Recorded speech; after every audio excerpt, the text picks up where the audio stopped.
Welcome back to six junction. Because अब नहीं तो कब बच्चों को बहुत सारी प्रॉब्लम्स आ रही थी इन टाइप के क्वेश्चंस में, so here is the recorded video of that matter.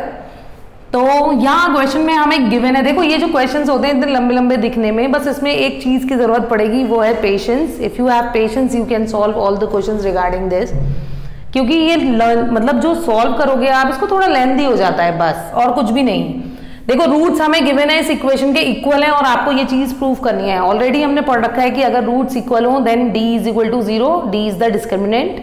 तो वही हम करने वाले हैं कि for roots to be equal लिख देना थोड़ा, क्योंकि as you are in 10th तो आपको थोड़ा प्रेजेंटेशन पर ध्यान होगा देना होगा। तो for roots to be equal d is equal to 0। अब यहाँ पर this is capital A, this is B and this is C, ये पूरी टर्म C है हमारी। तो क्या होता है d is b square minus 4ac is equal to 0। Now putting the values, ये b जो b है वो हमारा ऐसे आ जाएगा a square minus bc whole square minus 4 into c square minus ab into b square minus ac is equal to 0। यहां तक आ गए। सिर्फ हमने इसको बी स्क्वायर माइनस 4ac वाली फॉर्म में लिखा है। 4 दोनों में कॉमन है, बाहर ले लो इसको। It comes out to be a4 plus B square c square minus 2a square bc minus, इन दोनों को मल्टीप्लाई करोगे आप, मैं इसको भी यहां पर डायरेक्ट कर रही हूं, ठीक है।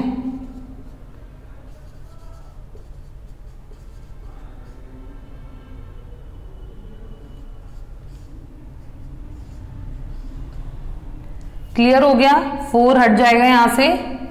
तो दिस इंप्लाइज जो हमारी टर्म्स बचेंगी that are a4 plus B square c square minus 2a square bc minus b square c square plus ac cube plus ab cube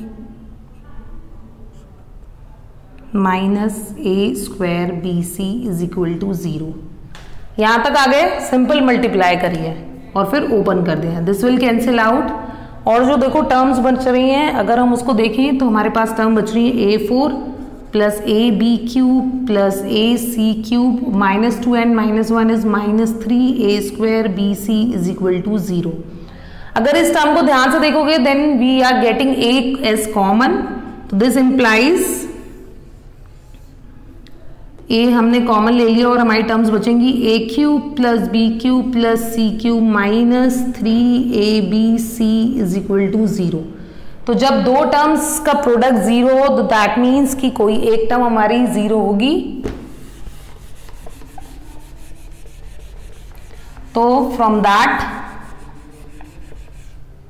जो हमारा वो रिजल्ट आया उसे आप लिख दोगे, तो this implies either a is equal to 0 और जो सेकेंड टर्म है या फिर वो 0 होगी, that is a cube plus b cube plus c cube minus 3abc is equal to 0।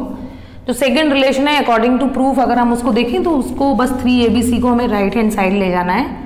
This again implies a cube plus b cube plus c cube is equal to 3abc and hence this question is prove. तो वही बोला था जो मैंने, वही हुआ है इस क्वेश्चन में कि बस पेशेंस रख के सॉल्व करना है, ठीक है।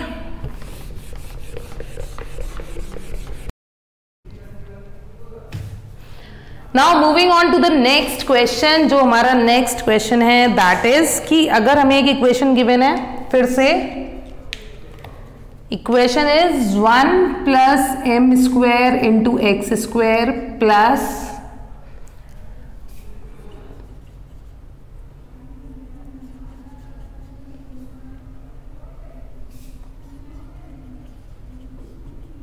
ये हमें गिवन है and this equation has equal roots,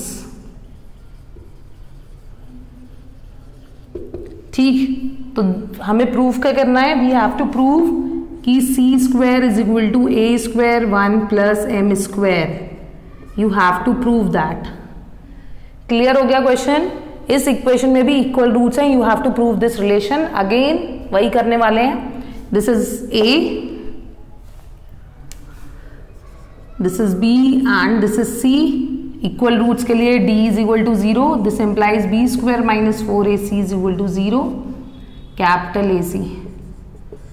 ठीक, now putting on the values, this will come out 4m square c square minus 4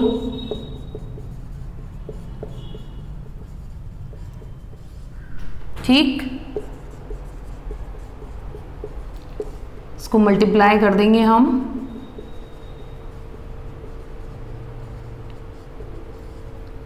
four common आ रहा है उसको कॉमन ले लो,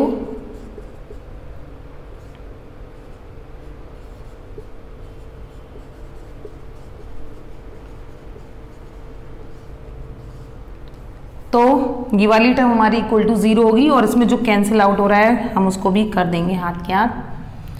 अब जो टर्म्स बची, दिस एम्प्लाइज की C square minus C square plus A square plus M square A square is equal to 0। ठीक है,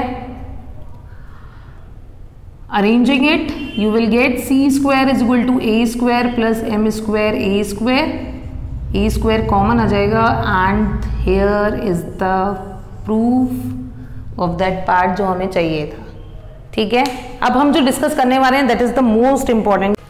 you have to prove that the equation x minus a into x minus b plus x minus b into x minus c plus x minus c into x minus a is equal to 0। Obviously इसके roots आपको prove करने हैं are real. Prove that, लिख देती हूं इसको,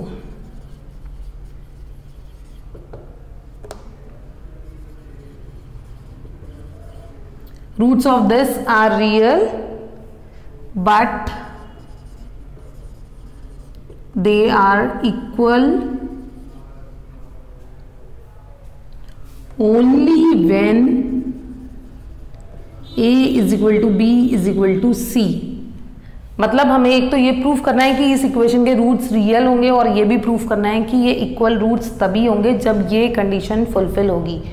तो सबसे पहले जो ये इक्वेशन है that is not in the form of A X square plus B x plus C, तो सबसे पहले उसको अरेंज करेंगे इन दैट फॉर्म। तो कैसे अरेंज करना है, ओपन करोगे आपको ये ब्रैकेट तो it will come out to be x square minus a plus B x plus a b. इसको आराम से खोल लेना, यही टर्म्स आएंगी 4। सिमिलरली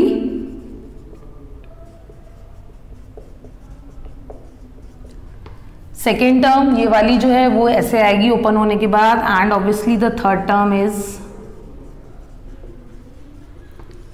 ठीक है। नाउ अरेंजिंग एक्स स्क्वायर जो हो गए that will be 3x square, इन तीनों टर्म्स को ऐड करोगे then you get 2s common और ये हमारा जाएगा a plus B plus c into x. कौन सी 3 टर्म्स ली हैं हमने, x वाली तीनों टर्म्स ली हैं, इसको ऐड करा है। ठीक है, और now there comes the constant term which is ab plus bc plus ca is equal to 0। अब ये इक्वेशन हमारी फॉर्म में आ गई ax square plus bx plus c, here a is 3, b is this much term and c is this। ठीक है, तो for roots to be real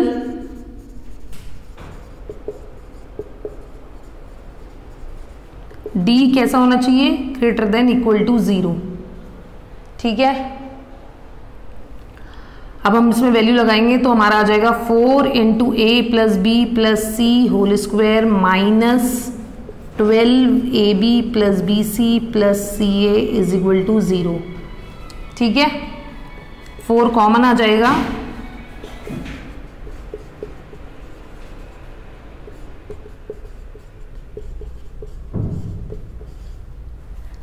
अब इसको अगर आप ओपन करोगे तो ये टर्म आ जाएगी 4 और यहाँ पर जो फॉर्मूला लगाने वाले हैं that is the identity a plus B plus C का होल स्क्वायर जो 9 में खोला था which is equal to a square plus B square plus C square plus 2ab plus 2bc plus 2ca minus ab minus bc minus ca, और ये value हमारी आ जाएगी ऐसे।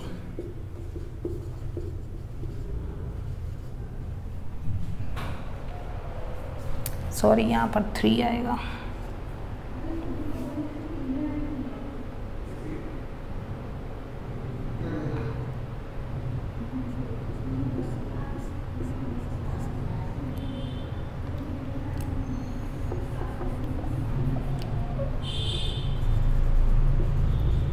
ठीक है, यहां तक आ गए आप। ये 3 रह गया था तो मैंने अब लगाया है, तो ये यहां तक टर्म आ गई। अब देखो हमें रियल प्रूफ करने के लिए ये बताना है कि जो रूट्स हैं वो रियल हैं। अब अगर हम कोई भी वैल्यूज ए बी सी की ले लेते हैं तो हम इसमें ये प्रूव नहीं कर सकते कि whether they are coming real और नॉट, क्योंकि डी की कोई सर्टेनिटी नहीं है कि वो ग्रेटर आएगा या लेसर। तो इसको फिर से एक फॉर्म में अरेंज करना पड़ेगा, और जो फॉर्म में अरेंज करने वाले हैं हम, आप ये 9th में कर चुके हो आप, लेकिन हो सकता है आप भूल गए हो, तो मैं वहीं से प्रोसीड कर रही हूं। तो देखो ये टर्म यहां तक आ गई हमारी। अब हम क्या करेंगे, 2 ऐसे ही रखते हैं और एक 2 अंदर इंट्रोड्यूस करा देते हैं, और ये शायद बहुत बच्चों को याद आ जाए, 9th में क्वेश्चन था। और अगर नहीं समझ में आए तो you can watch the video of 9th class, क्योंकि ये क्वेश्चन वहां ऑलरेडी अपलोडेड है। ठीक है, अब ये जो टर्म्स हैं, this will come out to be a minus b whole square plus b minus c whole square plus c minus a whole square. Sorry, ये ग्रेटर देन इक्वल टू 0 होगा। d निकाल रहे थे, ये d आ रहा है हमारा। यहां तक समझ में आ गया। तो देखो जो d है यहां पर, ये for any values of a b and c, d की वैल्यू हमेशा ग्रेटर देन 0 आएगी, क्योंकि यहां पर होल स्क्वायर्स लगे हुए हैं।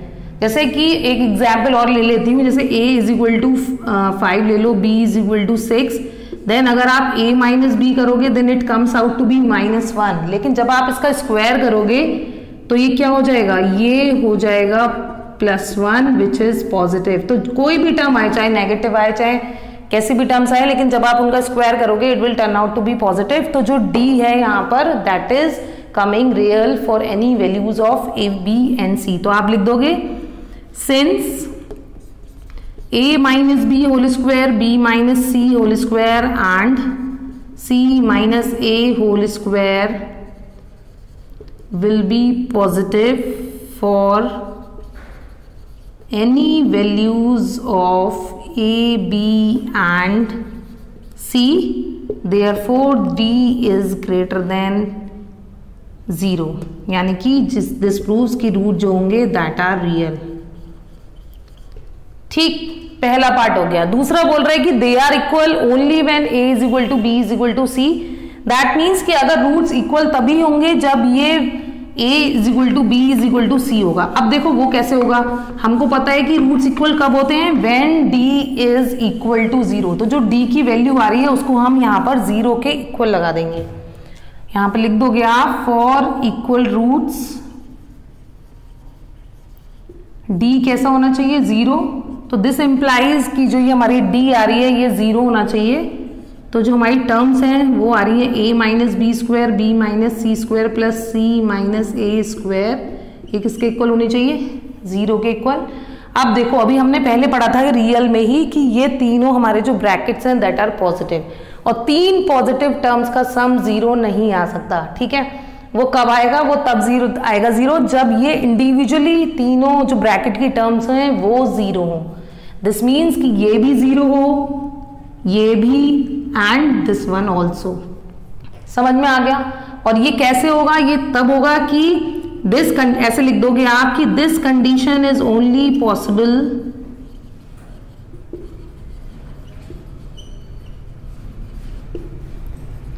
when a minus b is equal to 0, b minus c is equal to 0 and c minus a is equal to 0। क्योंकि 3 पॉजिटिव टर्म्स कभी भी 0 नहीं आ सकती, तीनों 0 होनी चाहिए। तो दिस ऑल्सो इंप्लाइज कि a is equal to b, b is equal to c and c is equal to a। From these 3 you can directly generalize a is equal to b is equal to c।